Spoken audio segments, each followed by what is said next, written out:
Tim gabungan independen pencari fakta tragedi Kanjuruhan disebut menemukan kejanggalan terkait rekaman CCTV di lobi utama Stadion Kanjuruhan, Malang, Jawa Timur.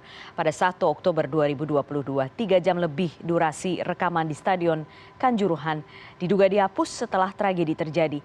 Hilangnya rekaman ini membuat TGIPF sulit mendapatkan dan juga merangkum fakta yang terjadi di lapangan. Kami ingatkan kembali kepada Anda, tragedi Kanjuruhan sudah disimpulkan oleh Komnas HAM dan TGIPF. Ini terjadi setelah aparat menembakkan berulang kali gas air mata ke arah tribun penonton.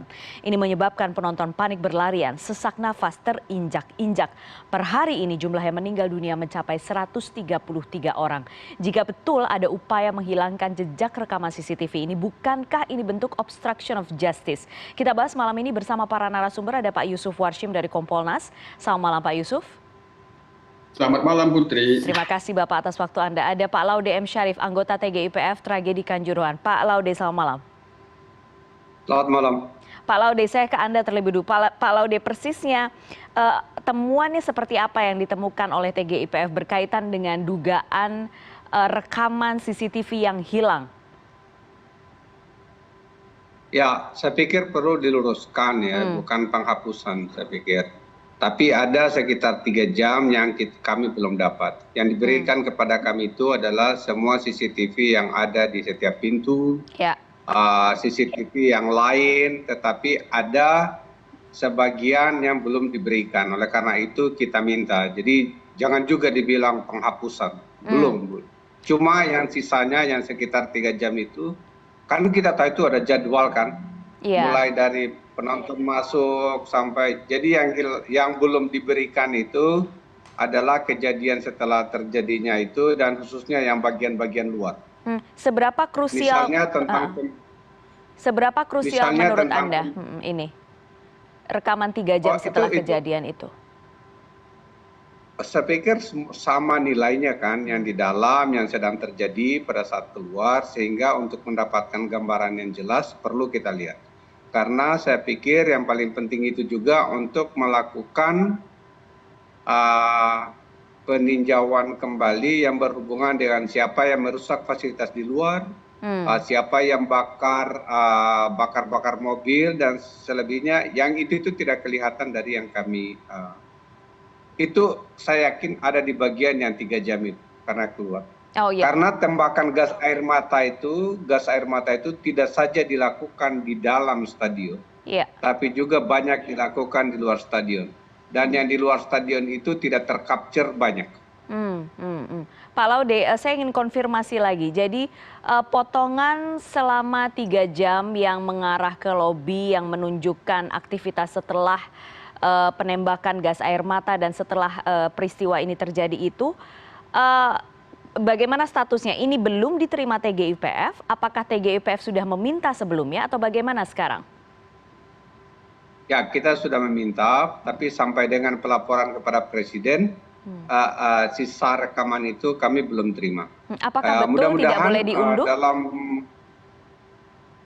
Enggak, kan kita meminta kepada Polda Jawa Timur.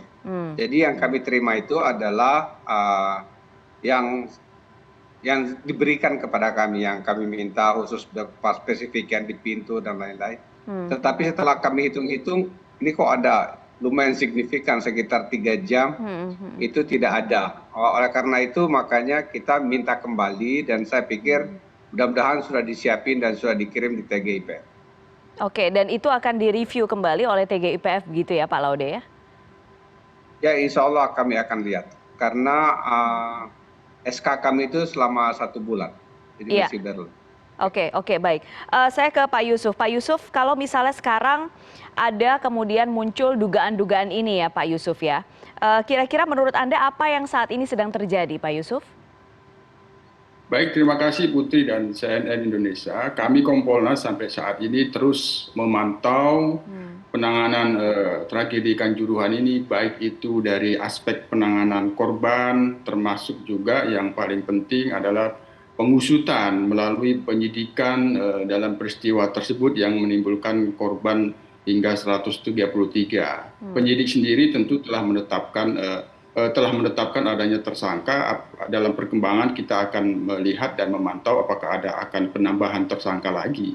Nah, terkait dengan CCTV sendiri tentu itu menjadi bagian dari barang bukti yang telah disita oleh penyidik. Nah, seandainya ini kita kan mengandai saja ada penghapusan, tentu itu akan menimbulkan pengaburan fakta-fakta yang apabila dianalisis berdasarkan barang bukti CCTV. Tapi tentu penyidikan yang dilakukan oleh penyidik di dalam perkara ini kan tentu tidak hanya didasarkan barang bukti CCTV, tentu kan penyidik juga menggali keterangan dari saksi-saksi. Kami sendiri kan sejak awal telah mendorong agar pengusutan kasus ini dilakukan secara komprehensif. Semua pihak memiliki tanggung jawab, itu dimintai pertanggungjawabannya berdasarkan peran masing-masing. Dari 6 tersangka yang sudah ditetapkan oleh penyidik itu sudah terlihat komprehensif pihak-pihaknya. Nah, tentu ini terus kita monitor, Pak.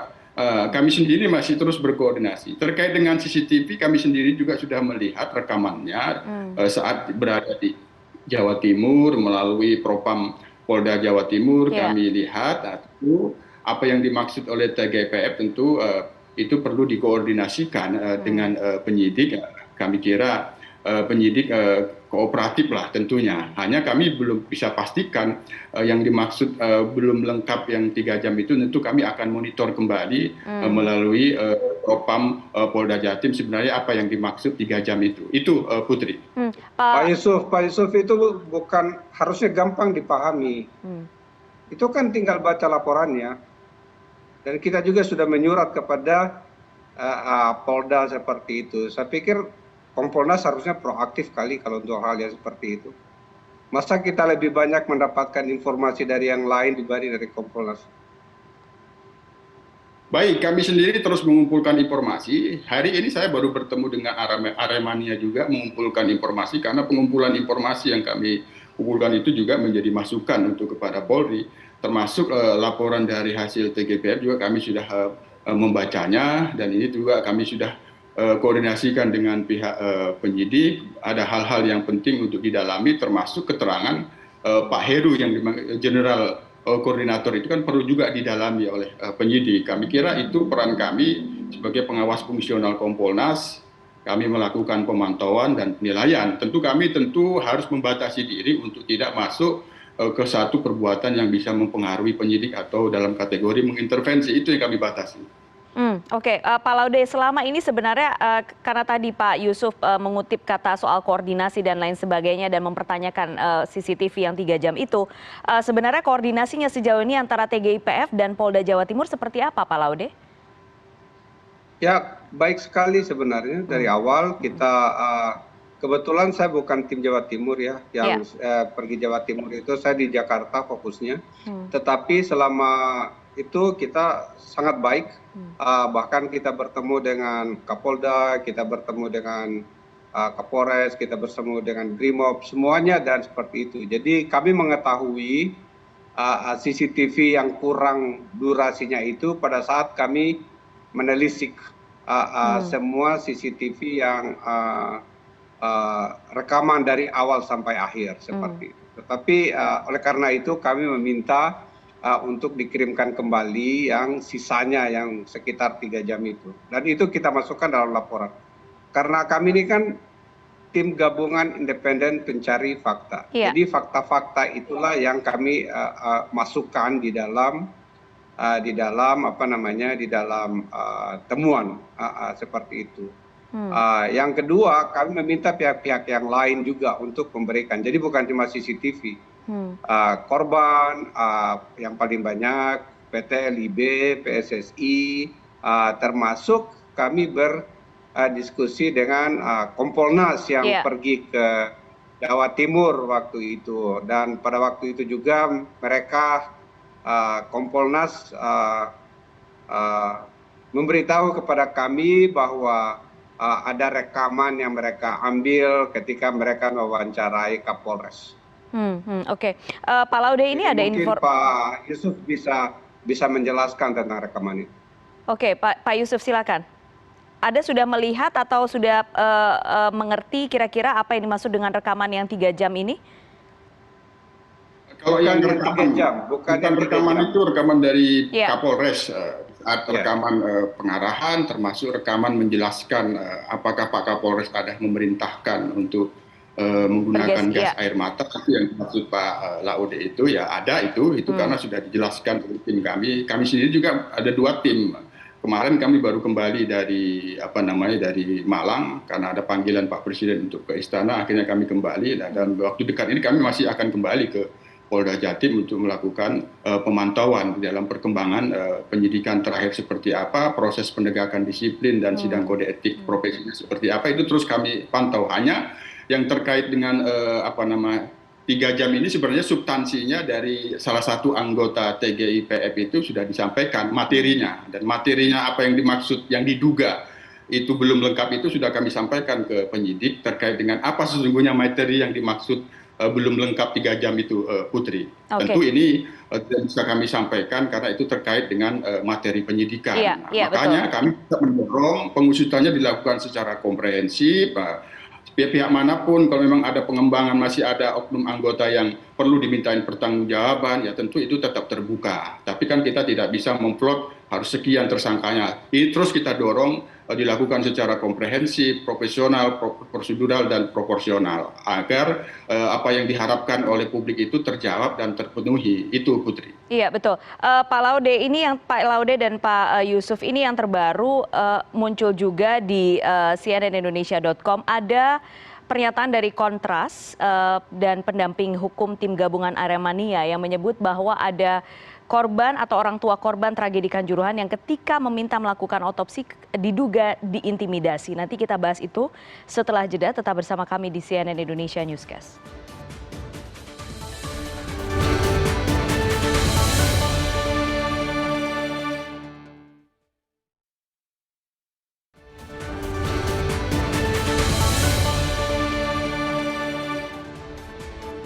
Anda masih bersama kami di CNN Indonesia Newscast. Kami masih membahas dengan 2 orang narasumber, yaitu Pak Yusuf Warshim dari Kompolnas dan juga Pak Laude M. Syarif, anggota TGIPF tragedi Kanjuruhan, terkait beberapa temuan yang dimunculkan yang disebut dalam kesimpulan TGIPF setelah 2 pekan melakukan pemeriksaan setelah tragedi tanggal 1 Oktober. Yang terbaru yang hari ini juga muncul artikelnya di cnnindonesia.com adalah ada dugaan intimidasi terhadap orang tua korban yang hendak melakukan otopsi terhadap 2 anak ya. Pak Laude, apakah Anda mendengar juga informasi-informasi seperti ini? Iya, jadi sebenarnya permintaan otopsi itu awalnya dari tim kami, TGIPF, karena kita ingin memastikan sebenarnya penyebab dari meninggalnya korban yang 132 dan hari ini kita bertambah 1 orang lagi, innalillahi wa inna ilaihi rajiun, itu menjadi 133 orang. Itu sehingga agar TGIPF itu betul-betul firm untuk menyampaikan bahwa penyebab kematiannya adalah 1, 2, 3 seperti itu. Akhirnya kita mewawancarai dokter dan kita mewawancarai rumah sakit yang menampung para korban itu, dan akhirnya kami mendapatkan bahwa ya beberapa faktor, satu yang diakibatkan oleh penembakan gas air mata sehingga banyak yang sesak napas dan matanya iritasi berat, setelah itu melarikan diri dan akhirnya terinjak-injak, saling berebut keluar, sehingga kombinasi dari semua itu. Tetapi untuk mendapatkan keterangan yang lebih lengkap, misalnya tulang dadanya rusak atau terinjak, atau ketika dia menghirup itu jenis bahan kimia yang ada di dalam, ya itu organnya seperti apa, itu belum. Dan kami bersyukur waktu itu bahwa ada keluarga yang berkenan untuk setelah ditemuin berkenan untuk diotopsi. Kami mendengar bahwa akhirnya dia kembali tidak berkenan, katanya banyak didatangin oleh pihak-pihak lain. Saya kurang tahu persis siapa pihak-pihak lain itu sehingga mereka ketakutan. Dan terus terang keterangan dari dokter pun itu belum ditandatangan karena sebagian dokter, dan itu juga saya sesalkan, Itu tidak mau bertanda tangan karena takut dipanggil menjadi saksi seperti itu. Menurut saya itu unacceptable juga. Oleh karena itu saya pikir mungkin sudah sebaiknya ini pekerjaan lagi dan Pak Yusuf dan teman-teman di Kompolnas untuk memantau perkembangan hal ini dari hari ke hari. Namun demikian saya terus terang menaruh harapan besar dan sangat menghargai Kepolisian Republik Indonesia yang telah menetapkan beberapa tersangka, dan saya yakin mereka sekarang melakukan investigasi-investigasi, dan kami dari awal melihat bahwa PSSI itu harus bertanggung jawab. Karena suka dan tidak suka ini adalah acaranya PSSI. Ini adalah kegiatannya PSSI. Oleh karena itu baik secara moral maupun secara hukum PSSI harus bertanggung jawab. Dan oleh karena itu saya sangat menghargai ketika melihat penyidik kepolisian akan memeriksa pihak-pihak yang ada di PSSI. Iya, saya ke Pak Yusuf Kompolnas. Pak Yusuf, berkaitan dengan dugaan intimidasi ini, Kabid Humas Polda Jatim mengatakan tidak ada intimidasi. Katanya yang ada petugas datang, tapi kemudian kita lihat sekarang kondisinya. Korban kemudian didatangi beberapa polisi yang dikatakan bagian dari pengusutan, tapi kemudian juga didikte, diminta untuk tidak melanjutkan permintaan otopsi. Jadi gestur-gestur seperti ini tentunya amat disayangkan oleh publik, dan tadi juga Pak Laude mengatakan ada beberapa dokter yang enggak menandatangani karena takut kemudian dipanggil menjadi saksi. Anda bagaimana Kompolnas ini kemudian bisa betul-betul membantu supaya gestur-gestur seperti ini tidak muncul lagi, Pak Yusuf? Ya, jadi kami terus memonitor. Salah satu hal yang kami pantau terkait dengan korban. Oleh karena itu, kami terus mengumpulkan data dari berbagai macam pihak, jaringan terkait dengan korban. Jangan sampai masih ada korban yang belum terdata sehingga tidak tertangani. Nah, termasuk itu korban yang luka-luka. Karena dalam pantauan kami, hanya kami belum bisa bertemu dengan korban itu. Masyarakat menyampaikan kepada kami bahwa ada korban yang itu takut untuk berobat, mendatangi rumah sakit atas luka-lukanya itu mendapatkan informasi takut. Hanya kami belum bisa bertemu, masih enggan korban yang dimaksud itu untuk bisa bertemu. Apa yang menyebabkan takut? Apakah ada intimidasi atau tidak? Tapi keterangan dokter yang menerima pasien terkait dengan korban luka tragedi Kanjuruhan itu menyampaikan ada rasa takut. Cuman kan namanya orang sakit tentu tidak bisa dipaksa-paksa. Yang penting kan yang bersangkutan sehat dulu. Nah, ini kami pantau terus, Putri. Mudah-mudahan yang pasien ini bisa cepat sehat sehingga kami bisa bertemu, sehingga juga kami bisa mengumpulkan informasi apakah benar ada intimidasi. Terkait dengan otopsi ini memang kami terus memantau pada saat muncul adanya keinginan untuk dilakukan otopsi dari salah satu tersangka. Kami dalami, kami kumpulkan informasi dari korban, apakah karena jangan sampai ini menjadi penghambat untuk penyidikan. Nah, nanti kalau itu berkasnya dilimpahkan ke JPU minta semua diotopsi, ini menjadi hambatan kalau itu tidak bisa dilaksanakan. Nah, tentu yang penting kan ini terus dilakukan secara komprehensif.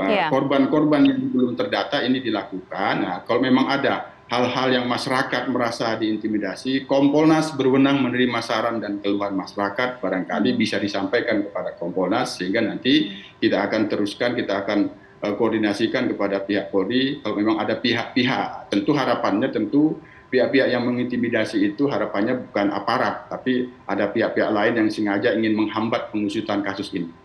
Pak Yusuf, sebenarnya sejak awal tragedi ini muncul, kemudian dilakukan investigasi oleh TGIPF, kemudian muncul ada beberapa polisi kan betul-betul disorot ya, Pak Yusuf. Anda Kompolnas juga pasti betul-betul paham dan mengawal betul ini dari awal.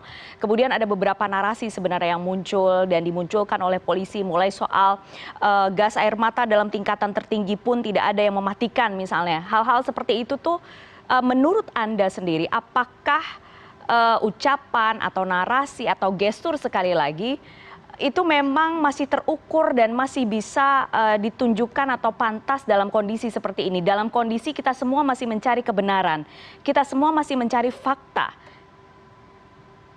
Iya, kami sendiri kan Kompolnas kepentingannya kan mendorong kinerja kepolisian. Nah, termasuk hasil TGIPF ini kan tentu sudah tersampaikan ke pihak Polri. Tentu kami juga memantau ada beberapa hal yang perlu ditindaklanjuti. Nah, langsung direspon misalnya soal gas air mata itu ke depan tidak ada lagi. Nah, itu kan karena sudah ada tersangkanya.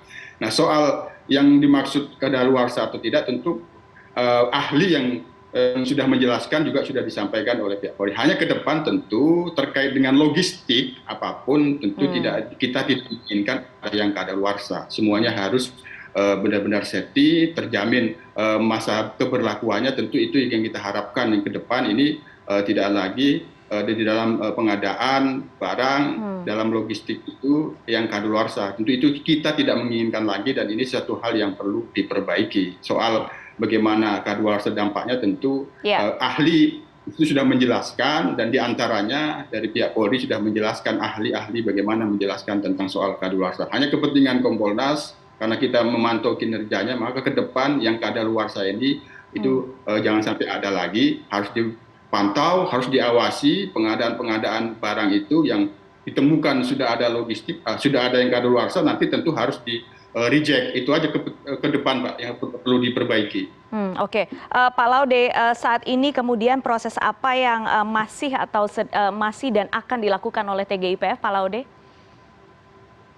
Ya, ada beberapa sekarang ada tim TGIPF yang mendampingi Polri untuk melakukan rekonstruksi ulang. Kejadian siapa yang menembak, dia tembak dari mana, berapa kali tembakan, yang jelas bukan 9 kali. Itu beberapa puluhan kali dan saya pikir lebih dari itu, lebih dari 9 ya Pak Laude ya? Ya banyak banget. Saya beritahu. Jadi itu kami hitung semuanya dan saya pikir dulu ada yang diberitakan oleh Washington Post itu jauh lebih banyak dari yang diberitakan oleh Washington Post. Jadi pada saat yang sama juga kita selalu berharap bahwa korban 700 lebih orang, yang meninggal 133. Jadi jangan ditambah-tambah lagi kesusahan orang-orang ini dengan ketakutan-ketakutan yang tidak perlu. Banyak sekali sekarang yang matanya pun masih merah, sehingga kita juga belum tahu apakah mereka akan sembuh total atau tidak. Yang jelas bagi yang patah rusuk, yang patah yang banyak, pasti hidupnya tidak akan sama lagi. Oleh karena itu, kita minta semua pihak, baik itu pemerintah, aparat penegak hukum, PSSI, itu menunjukkan niat baik. Saya sangat menghargai niat baik dari kepolisian yang telah menetapkan beberapa tersangka dan melanjutkan beberapa investigasi penyidikan, dan tentunya kita juga berharap bahwa kabar-kabar miring yang sampai ke telinga Komnas HAM, yang sampai ke telinga korban, yang sampai ke telinga TGIPF dan pemerintah bahwa ada rasa ketakutan. Lo kebayang, sudah keluarga meninggal, sakit, masih pula diselimuti oleh ketakutan-ketakutan yang tidak perlu. Mana adilnya kalau seperti itu? Jadi saya pikir kita harus berempati benar, karena ini adalah tragedi. Itu Pele mengatakan ini one of the biggest tragedies of catastrophes, dia bilang, in football history. Jadi ini betul-betul sesuatu yang serius, Oleh karena itu juga saya juga berharap bahwa Kompolnas sebagai pengawas eksternal dari pihak kepolisian juga meningkatkan upaya-upaya untuk agar masyarakat itu juga menjadi terlindungi, merasa terayomi, khususnya para korban ini. Jangan lagi ditakut-takuti, termasuk profesional, para dokter. Jangan takut untuk bersaksi seperti itu. Oke, baik. Demikian, Mbak. Baik, Pak Laude M. Syarif, anggota TGIPF Tragedi Kanjuruhan. Pak Laude, terima kasih banyak atas waktu Anda malam hari ini. Pak Yusuf Warshim Terima dari kasih. Kompolnas, terima kasih banyak atas malam ini. Kami dukung terus upaya Anda untuk mengawal betul-betul kinerja kepolisian. Terima kasih Bapak-Bapak, selamat Terima malam. kasih Putri, terima kasih Pak Terima Laude, kasih. salam sehat semuanya. Ya Pak Yusuf, salam buat Tetap teman-teman. semangat. Ya.